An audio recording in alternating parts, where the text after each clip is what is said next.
Je dirais qu'aujourd'hui, il y a des outils de solidarité financière qui existent entre notamment le football professionnel et le football amateur, et y compris dans la Fédération française de football, il y a un effort qui existe. Alors cet effort de 10-15% de redistribution en direction du monde amateur, est-ce qu'il est suffisant? Je pense oui qu'il y a des marges de progression, et notamment en augmentant le montant du fonds d'aide et de financement au monde amateur. Aujourd'hui, 15 ou 20 millions d'euros sur un budget de 280 millions d'euros pour la Fédération française de football. C'est significatif, mais c'est pour moi insuffisant. Je pense qu'on pourrait aller beaucoup plus loin. Je crois que les clubs sont en attente également.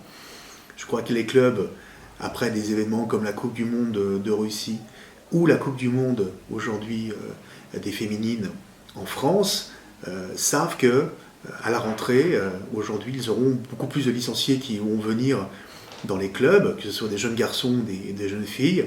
Et donc, ces clubs aujourd'hui demandent à pouvoir recevoir dans de bonnes conditions ces nouveaux licenciés de la Fédération française de football. Et pour cela, il faut des éducateurs sportifs, pour cela, il faut des équipements, il faut un certain nombre d'aides. Et je pense que c'est tout à fait le rôle de la Fédération française de football de pouvoir dire je vais augmenter, je vais accroître ce montant de solidarité du football professionnel vers le football amateur.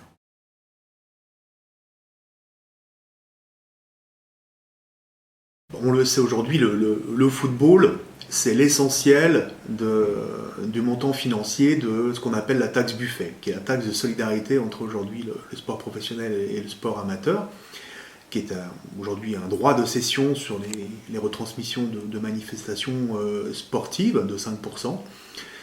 C'est une taxe qui aujourd'hui rapporte entre 40 et 50 millions d'euros, mais qui pourrait rapporter beaucoup plus.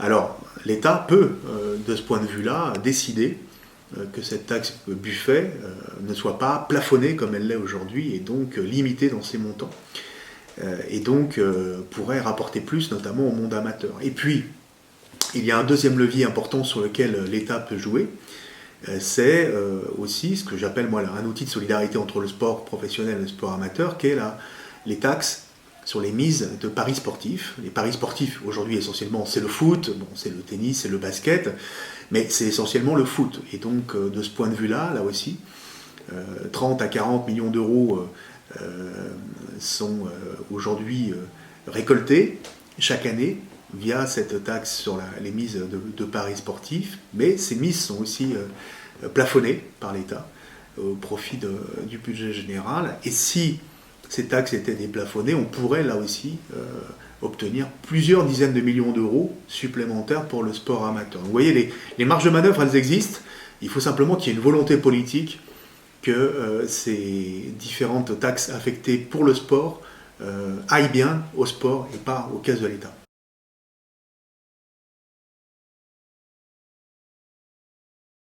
Le CNDS, le Centre national du développement du sport, c'était l'outil privilégié de financement des clubs à la base, du sport pour tous, dans nos territoires.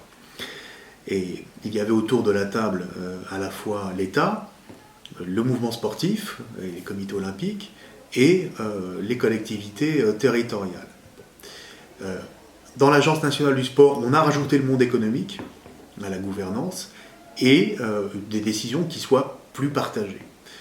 Simplement, les choses ont assez peu changé en termes d'objectifs de politique publique. Il y aura toujours des aides aux emplois sportifs qualifiés qui sont indispensables aux clubs pour se développer. Il y aura toujours des subventions de fonctionnement aussi aux clubs.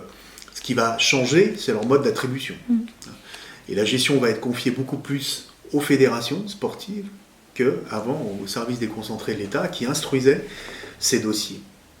Alors, ça peut avoir des avantages et des inconvénients. Et les avantages, peut-être plus de proximité, de réactivité et de plus coller aux programmes sportifs fédéraux aussi de ces différentes disciplines. L'inconvénient peut être aussi parfois que certaines décisions qui seront prises de la part de ces fédérations pour affecter des subventions au club ne soient pas prises en toute transparence ou en toute indépendance par rapport à ce que faisaient les services déconcentrés de l'État.